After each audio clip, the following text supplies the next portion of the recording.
Hello and welcome to the Prospect Blueprint. I'm Kelly Kleinman along with my battery mates, Mr. Rick Dempsey, 24-year Major League veteran, World Series MVP for the Baltimore Orioles in 1983, and an MVP to Oriole fans everywhere, not to mention the Dodgers, the Brewers, the Twins, my tribe, and the New York Yankees for a spell. Rick, how you feeling? Oh, I'm feeling good. I'm feeling good about this. I don't like being away from the game as much, but you're giving me an opportunity to get back and talk a little baseball. I'm pretty excited about this, what we're going to be doing. Fantastic. Did you hit the links today? Oh, I did. Early on. I had a couple of bad holes, a couple of double bogeys, ended up shooting 81, but I'm not all that unhappy about that because North Ranch Country Club is the most incredibly tough golf course I think I've ever played. And I've played a ton of golf courses all over the United States. It is the number one toughest. Well, I'm just admiring your suntan. I can't play golf. Well, hey, today's conversation is going to be a fun one. We're going to start off with Rick's take on what I call the Molina Sprawl. This is, after all, the Prospect Blueprint. The sprawl is where the catcher sticks one leg straight out, supposedly to steal low strikes, but it comes with a buyer beware. And then we're going to discuss my list for the top 5 players not yet in the Hall of Fame. But first, catchers out there, listen up. Rick, for our catching prospects, what's your take on this sprawl, sticking the leg out as such? I absolutely don't like it. I mean, I understand it because I would go to one leg, but I would only go to one leg when there was nobody on base. It wasn't a strike situation. Those were the times when you always had to be prepared to block a ball because, even just one pass ball or one ball that gets by you can be the difference of a ball game. Now, I've watched a lot of playoff games over the last, my entire career. I'm always watching playoff games and World Series games, and I can't tell you just how many of those games have been decided by 1 and 2 runs. And a lot of times it comes because runners got into scoring position that should have never had that opportunity. And it has been a factor the last 5 or 6 years and quite a few of the playoff games that really gets a team enough momentum to get to the World Series. And even in the World Series, you see it happen too. A lot of players, and I don't know what catching coach ever came up with this philosophy about going to one leg. Yeah, it's okay when a pass ball is not a factor in a 2-strike situation or somebody on base. It's not a fact. You got to be able to block that ball because keeping that pitcher out on the mound for 7, 8, 9 innings has a lot to do with what the catcher does with the ball once it crosses home plate. You got to be able to keep that double play in order. That helps a lot of pitchers get out of big innings. You got to keep everybody out of scoring position, the opposition. If a base hit, the right field, left field, or something like that, most of the time they score. If you're slapping at the ball all the time, your percentages of blocking balls and the percentages of pitchers' pitches that all of a sudden become wild pitches when you had every opportunity to keep them in the ballgame, it's a factor. And they should consider that because now I think catchers are just getting lazy. They think, well, if I get down on one leg, I can give a lower target. Yes, you can. But how about working on your own flexibility so that when you have to stay in a set position to block a ball and keeping something from going by you, how about, being able to give a good low target at the same time? So I don't buy all these excuses about it being the difference because if you watch a lot of games now, Kel, most of the time the catcher's giving the target way up in the strike zone. So what does that have to do with one knee down? And if you go to one knee, you're also inviting whoever to steal second or steal third base. You call in breaking balls from one knee with a man on second base. You and I, Kel, at our age right now, could steal third base if you know that the breaking ball is coming. Because when the hitter strides forward and the catcher has to backhand that ball, there's no lane for him to throw the ball to third base. He might as well go ahead and eat it or throw it into left field and give him another run. So that's how I feel about it. Well, you mentioned that you had a terrific flexibility regime, so a regimen we could call it, I guess, when you were playing. Share that with some of the kids. Well, I did. I've always been a stretcher. Somebody, I wasn't a big guy. I signed out of high school at 145 pounds. I ran a lot of track, but I learned to stretch in high school. And what parts of your body are the parts that you really worry about the most? Your lower back. If you can't stretch your lower back, get yourself in a hurdler's exercise and stretch your hamstrings and your lower back. Well, you're going to have trouble all the time. And most big catchers who don't stretch have trouble with their backs after a while. Johnny Bench, my idol as a catcher, he was the one that had back problems, and it eventually shortened his career a little bit. This guy was a fantastic receiver, thrower, you name it, and a good, situational hitter and hit with power. But he got hurt late in his career with his back, and that's what caused him a couple of years in his career. So you get that flexibility in your back and your shoulders and your arms and your legs and everything, and you can last forever. I did it 27 years in professional baseball, and I didn't have to quit when I did. I just got mad at the Orioles and said, that's it. Yeah. Well, 24 is quite some time. So the takeaway then is that being risk adverse is a primary quality that you want in a catcher. So an increase in passed balls and slower reaction time probably won't get you far unless it's used sparingly with no one on base. Well, this is absolutely true. I mean, there's just nothing worse for a pitcher's confidence than to see a ball that's right in front of home plate go between the catcher's legs because, he's not in the right position to block a ball. So, I mean, we could talk about it for all night, but we don't have all that much time. We definitely could. Drum roll, please, because here is my top 5. Now, these are the top 5 players not yet in the Hall of Fame who haven't been accused of gambling or steroids, because we know there's a lot of really great ball players out there who have had all of that and more. My number 5 is my favorite infielder of all time, Mr. Omar Vizquel. Second most Golden Gloves of all time with 11, Golden Gloves in both leagues, 2 more than a former Oriole and White Sox named Luis Aparicio, and barely ahead of one of your teammates in the early days, who is Mark Belanger. Oh my gosh, yeah. Right? And then you had Paul Blair in center field. Well, that's an amazing defensive ball club right there. Not to mention a hell of a hitting team too. Also, Vizquel, most double plays of all time, most games of all time. So there's a longevity factor. Yep. Best fielding percentage of all time, followed by Tulowitzki, I think it was Galvis, and then Rollins.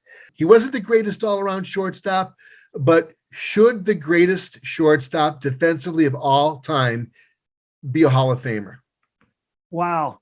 It's a tough question, but you do have to draw the line somewhere. I mean, Omar Vizquel played 24 years in the major leagues. I played 24 years in the major leagues at the same time. So I realized what a grind it must have been on him to do some of the things that he did, lifetime batting average of 272. So he did put the ball in play a lot, and he wasn't a bad base stealer. When they needed a stolen base, they could go to him, but he wasn't a Ricky Henderson or even a close to Ricky Henderson who could steal a lot of bases like that. He was an all-star 3 times, and I think if you want to go to Hall of Fame, you probably need to be voted as an all-star more than 3 times out of all that time. But, I know he hit like 290 about 4 or 5 times, 290 plus a few times, but he only hit 300 one time. Yeah, for the longevity, he could definitely be a lock for the Hall of Fame, but they don't look at longevity in the game of baseball as one of those statistics that gets you in the Hall. So Omar certainly was a difference maker in that Cleveland organization. And, he spent most of his time in Cleveland, and they didn't want to let him go because they realized back in those days that the road to the big leagues, the road to the World Series was pitching and defense. And you had to have a shortstop like Omar Vizquel, and he lasted so long. 11 Gold Gloves. It's just amazing what he could do with a glove. So what you could do from a catcher's perspective, when you had a good, strong left-handed hitter up there, I don't think I'd ever pitch him inside and give him a chance to pull the ball. I'd want him to hit the ball the other way because I know that guy at shortstop, like Mark Belanger, I never saw a ball go between his legs. He never missed very many of them. Omar was that kind of player you could count on. You always wanted him in a game. Well, he was also up against Derek Jeter and Cal Ripken, and he had a lot of competition for that All-Star vote. And being in Cleveland or Seattle, he certainly didn't have the fan base to project him into the All-Star game. But those Gold Gloves can't be taken away, and they should never be sneezed at. Certainly a fantastic accomplishment on his end. Okay, so you're saying probably no on Omar? No, he's close. He's close to it. Had he maybe hit for a little higher batting average for a lot of them, maybe 5 or 6 of those 24 years over 300, I'd say he probably would have made it. He's very close, and there's nothing negative you could say about this guy. He could do everything for you, and a team leader on top of that. But I know they don't take that into consideration when you're voting the Hall of Fame. Well, what we are going to take into consideration, some of his peers weren't as good as him on any level. Other than maybe range, Ozzie Smith's numbers were not as good offensively or defensively, other than he had a little bit more in the Gold Glove category, 2 more Gold Gloves. But moving right along, we've got a guy who an operation is named after. That alone tells you something, right? We're talking, of course, about Tommy John. He had 288 wins. An ERA slightly heftier than Bob Feller, but not by much. A 3-time 20-game winner, 26 seasons on the mound, and a winning percentage of .555. Nolan Ryan's was .526. Tommy John was not a dominant pitcher in comparison to Steve Carlton, Ferguson Jenkins, Seaver, even maybe Don Sutton at the time. Bottom line, everybody with 288 wins or more is in the Hall except for Roger Clemens. Well, 26 years in the big leagues will do that for you. Give you an opportunity at least to get quite a few starts and win some ball games. Now, Tommy John, it was funny when he came back to the American League and was pitching for the Yankees. I remember seeing Pete Rose at spring training, and I wanted to find out from Pete.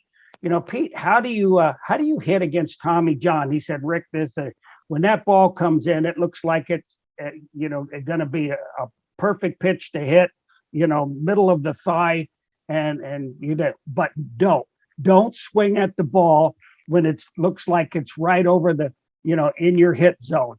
Watch him for a while and see. It never ends up in the strike zone. So Tommy John ended up being, because I did what Pete told me to do, he ended up being the starting pitcher that I hit the highest batting average off of in my career, 610. I hit 610 off him because I made him, when he got behind in the count, I made him bring the ball up, belt high, maybe a little bit low to get a strike, because he did have a ball that he wasn't overpowering, but it did have that downward motion that gets everybody out.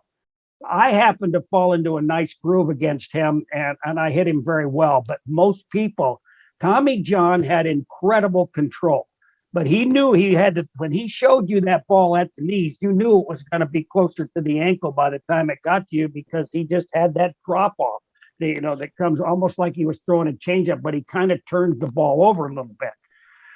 He went too many years of 6 wins, 8 wins, 9 wins, to get a Hall of Fame call from me.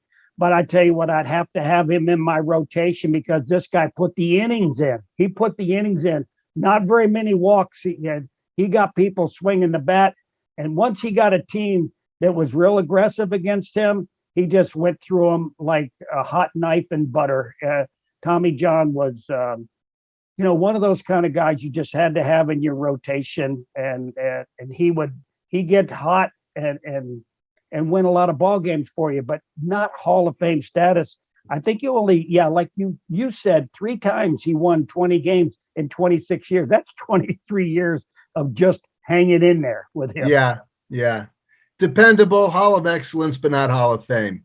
Yes, Hall of Excellence and a great guy. But if Pete Rose could figure him out, because Pete hit him pretty well, and that was lefty, Pete was a switch hitter, of course, but he just he wasn't overpowering, but when he got his game going against certain teams, man, he just go right through them. Yeah, maybe an all-time number 3 guy. Here's a guy who you probably had a lot of experience playing against. Sweet Lou Whitaker. Everybody is Sweet Lou, with Lou as their first name, right? 3 Gold Gloves, not bad. 4 Silver Sluggers for the best hitter at his position, not bad. 5 straight years of being an All-Star. Again, we can't really use that as a metric to decide who goes in and who does not go into the Hall of Fame, because Garvey was in there 10 times in an All-Star game. And he's not in my top 5, but he's in my top 10. He won a series. He won 2 AL titles, 984 lifetime fielding percentage, mostly on natural grass, and a decent .363 OBP, a hitter that did not K very frequently and didn't look for free passes, but he only hit 274. But he was there with Trammell, and that was a hell of a double play combination. He was a big game player for Detroit back when I played against him. You didn't want him coming up with the game on the line, especially in Detroit, because he was a good contact hitter. Not a guy we worried about hitting the ball over the outfielder's head or hitting a lot of home runs, although he did have a couple of seasons where he hit 20 plus home runs. I was really surprised that he showed that kind of power at one time or another. I just think he refined his swing and he looked for pitches middle in. A lot of times he could hit the ball out. But again, here's another guy, 3 Gold Gloves during the course of his career, and he was a Silver Slugger 4 times at his position. So he was one of the best hitting second basemen in the game. But I can't, he only stole 143 bases, but I think he saved them all against the Orioles.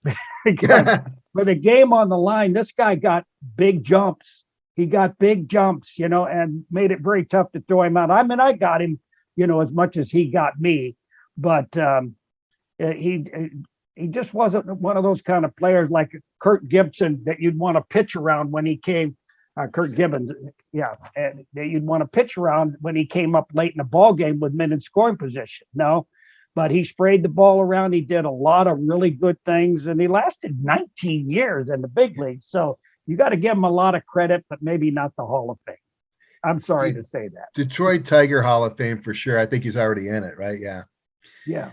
Here's another guy who was Albert Bell before he was Albert Bell. Actually, he was Albert Bell before he was Joey Bell, who became Albert Bell. And that's Dick Allen, who was Richie before he was Dick, but a great hitter nonetheless, actually 2 great hitters. Spooky hitter, 7-time All-Star, again, not a metric, Rookie of the Year, .378 OBP in a pitching dominated couple decades, 292 BA, and had 11 really good years. Did he do enough? You know what? I think if he could have lasted longer or maybe started sooner, we might be saying Hall of Fame. 350 home runs isn't the guy that is going to make it. You got to get 450, 500 plus or so to be considered for Hall of Fame. But I'll never forget playing him when I was very young, 19, 20 years old. I went to Chicago, and Richie Allen came up there. We called him Richie then. But he could turn his hands like this and point the bat backwards at the pitcher. And he still was able to get it all the way back around again, because I know I made the mistake of calling a fastball in on him, and he hit it over the center field wall. And they have all of these little things up on the scoreboard, with flares and everything. He hit that darn scoreboard, and it convinced me that he was one of the strongest hitters I ever saw. And he had a great swing, very dangerous hitter. If you didn't have to pitch to him late in the ball game, don't do it, or really go to the off-speed stuff, because you weren't going to get a fastball by this guy. But like I say, he wasn't a great defensive player either. So, I mean, to be Hall of Fame, you should be both ways, or just throw up astronomical offensive numbers. That didn't happen. He only had 100 RBIs 3 times in those 15 years. So, Yeah. I loved him. I'd love to have him in the middle of my lineup, but I want him protecting Eddie Murray when he comes up. Right. Yeah. Who's already in the Hall of course. Now, here's the last guy that I'm still scratching my head as to why he's not in the Hall of Fame. Fred McGriff, the crime dog. Freddie McGriff, 493 home runs, .377 OBP, 4-time All-Star, but again, he's against more popular players. Nearly 2,500 hits, 10 years with 30-plus home runs. Is he the best of the rest, or does he deserve better? And here's my argument. David Ortiz, who only has 0.2 of a point higher in the batting average, only 0.3 higher of a point in an on-base percentage. Mcgriff has 18 more hits than Ortiz, although less home runs, but he had to hit the ball further than Ortiz in Boston. No allegations on any level of any hijinks from steroids or anything of the sort. Next comp is Willie Stargell, who made it into the Hall of Fame in 1988. Very good year for you, by the way. Mcgriff's numbers are clearly better than Willie Stargell's on every level. Well, I go back to Toronto when I saw him play in Toronto for the first time, and the way he stood up at home plate, he didn't give anything away. I couldn't read him. I couldn't see whether or not I was going to be able to jam this guy with a good hard fastball, whether I could just pitch him down and away, because he used the whole field. And that was one thing. And with power, he could go the opposite way to dead left field and smoke the ball, line drives out of that ballpark. And if you made a mistake and he got a chance to pull it, you might as well not even worry about whether it won't go out. You just knew it was going to go out. Fred Mcgriff had a solid approach to his offense. There was nothing flary about him. He was very consistent, and somebody that if you got to that point in the ball game, I remember the book on him was "Don't Let Fred Beat You." You had to look at the guy coming up behind him and figure a way you were going to get him out. Give Fred the ball down on the outside half, let him hit his base hit to left field, and then worry about getting a double play from the next batter coming up. It tells you what kind of player he was when he spent 10 years in both leagues. He had 224 in the American League, 269 home runs in the National League. Very consistent, and a guy you knew was going to show up every single day and give you the best.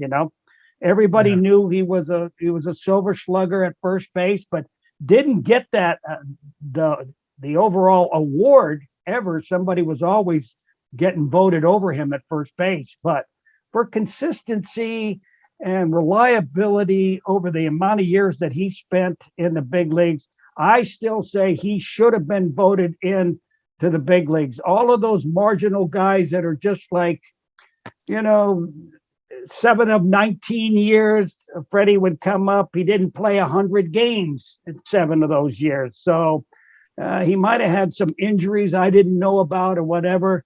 7 of 19, he did not drive in 100 RBIs, but he was close all the time. Yeah. So that's the kind of the way Eddie Murray started out, switch hitter who had power to both fields, both ways up the bat. So I'd say the only thing that took it from him probably was the fact that,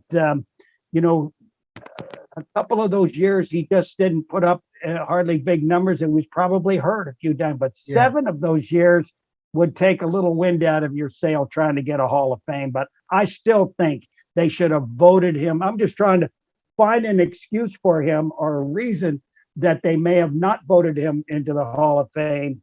It was a weak one, but if it was because of those 7 years, I would say they should have voted him in anyway because he played long enough. And then you've got some really great hitters around him in the lineup that were knocking in those runs too. They were taking his RBIs. Well, it's National League play, at the right time. You got one more guy on base for you over the course of the 19 years that he played. He probably could have driven in another 100 or 200 runs. You just don't know. But no, he was solid enough and dangerous enough to be a Hall of Famer. Yeah. Well, the media is very biased on every level. It's the sports writers who actually pick the players. And we know that sports writers didn't all play the greatest baseball, more than likely. Maybe some of them never even played it at all. It seems as though the most famous sports writers are not physical specimens and probably rarely played baseball. Nonetheless, they're the ones who vote on these guys. And to me, it doesn't make any sense. It's my contention, and you agree, that Freddie Mcgriff should be in the Hall of Fame and it should happen now. Let me say one more thing about him, Kel. Sure. Is that, all through baseball, the squeaky wheel, we know the saying, the squeaky wheel gets the oil, right? Yeah. This guy was very quiet, just went out and did his job every single day. Now, guys like Reggie Jackson and some big hitters and around him were always talking up a big game. Sure, they put up the numbers, guys like Reggie, but Mcgriff was so quiet. I just think that the people voting for Hall of Fame just didn't notice. That's the only reason I can think they wouldn't give him a Hall of Fame.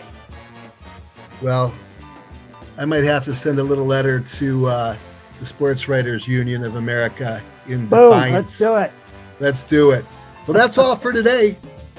I want everybody to follow Rick and I on the Prospect Blueprint channel on YouTube and on Facebook, and on Twitter at 2 Days Prospects on Twitter, and we'll shout you out on the show. Also follow Rick on his Twitter. It's at Rick Dempsey 24. At Rick Dempsey 24. Rick, where are you going to be during the draft? Well, I'm going to be in Los Angeles because I'm representing the Baltimore Orioles this year. They get first pick, and they get a lot of picks. In the first 25 or 30, they're going to get quite a few picks. But I'm very excited about that, and so I'll be down there in LA, rooting that we get the best players in baseball. Best of luck to you, and of course, we'll see you on our next show, which will be next week, where we have John Branca, the nephew of Ralph Branca, and close family friend to Jackie Robinson. We're going to learn about some of the great things that he's been doing to help prospects get to the next level. Keep your chin in and your eyes on the ball. We'll see you next time.